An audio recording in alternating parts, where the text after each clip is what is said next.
Hi everyone, good morning. This is Rose Domingo, your digital creator here on YouTube. This is a sit-down video. Sa nakakaalam, ako po ay isang real estate broker, a licensed real estate broker. Nangyari lang na hindi na ako masyadong active sa field because of personal reasons, health reasons. Now, gusto ko lang gawin itong topic about real estate para may pakinabang naman ako sa iba. And our topic for today is about alternative investments. Nag-research ako and eto gusto kong i-share sa inyo.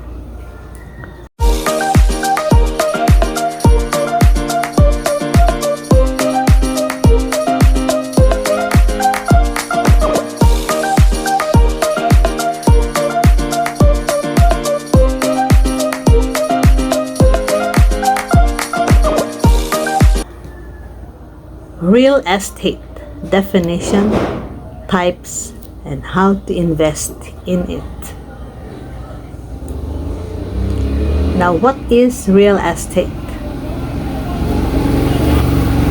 Real estate is defined as the land and any permanent structures like a home or improvements attached to the land, whether natural or man-made.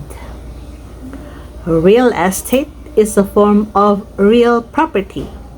It differs from personal property, which is not permanently attached to the land, such as vehicles, boats, jewelry, furniture, and farm equipment. So, real estate is considered real property that includes land and anything permanently attached to it or built on it, whether natural or man-made.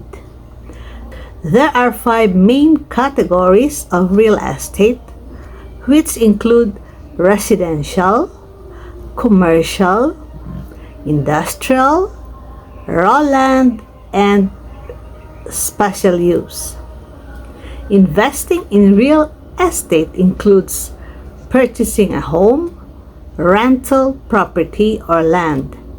Indirect investment in real estate can be made via REITs or through pooled real estate investment. The terms land, real estate, and real property are often used interchangeably, but there are distinctions. I repeat, the terms land, real estate, and real property are often used interchangeably, but there are distinctions. Land refers to the Earth's surface down to the center of the Earth and upward to the airspace above, including the trees, minerals, and water. The physical characteristics of land include its immobility, indestructibility, and uniqueness, where each parcel of land differs geographically. Real estate encompasses the land, plus any permanent man-made additions, such as houses and other buildings.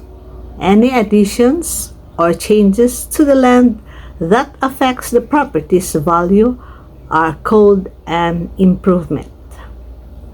Once land is improved, the total capital and labor used to build the improvement represent a sizable fixed investment. Though a building can be raised, improvements like drainage, electricity, water, and sewer systems tend to be permanent. Real property includes the land, and additions to the land, plus the rights inherent to its ownership and usage. Now, what are the types of real estate? Number 1, residential real estate. Any property used for residential purposes. Examples include single-family homes, condos, cooperatives, duplexes, townhouses, and multi-family residences. Number 2, commercial real estate. Any property used exclusively for business purposes, such as apartment complexes, gas stations, grocery stores, hospitals, hotels, offices, parking facilities, restaurants, shopping centers, stores, and theaters. Number 3, industrial real estate. Any property used for manufacturing, production, distribution, storage, and research and development.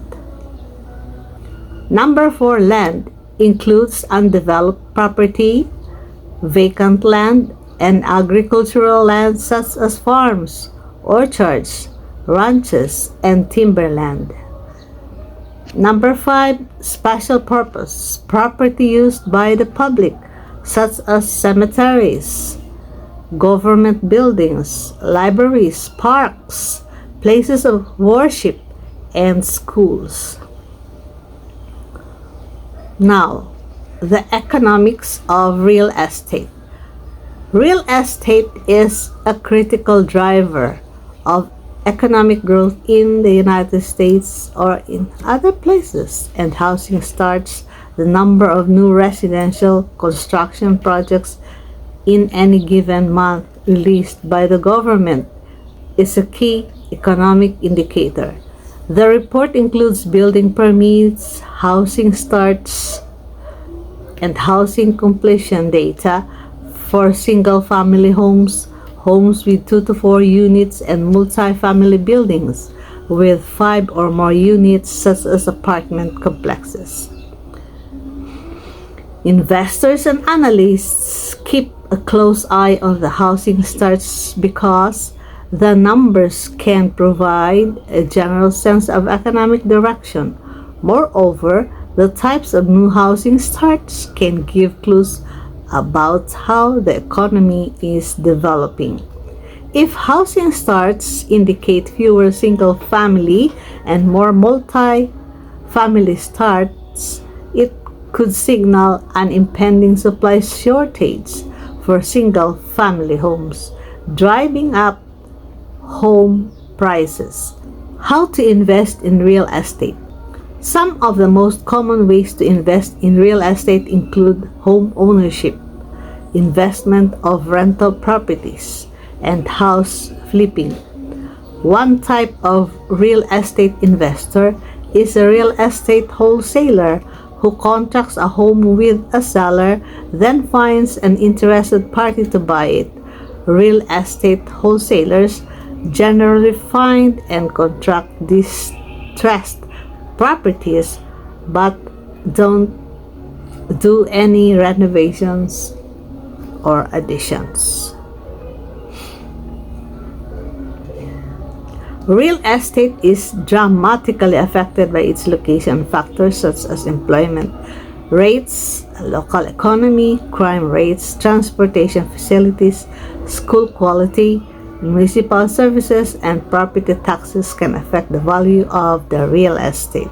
Investing in real estate indirectly is done through a real estate investment trust or REIT, Real Estate Investment Trust, a company that holds a portfolio of income-producing real estate. There are several types of REITs, including equity, mortgage, and hybrid REITs, and are classified based on how their shares are bought and sold, such as publicly traded REITs, public non-traded REITs, and private REITs. That's all for today's video. That's my first real estate video. Please follow me, and I'm going to have more videos about real properties. Okay, thank you so much for watching. God bless and keep smiling. Bye bye.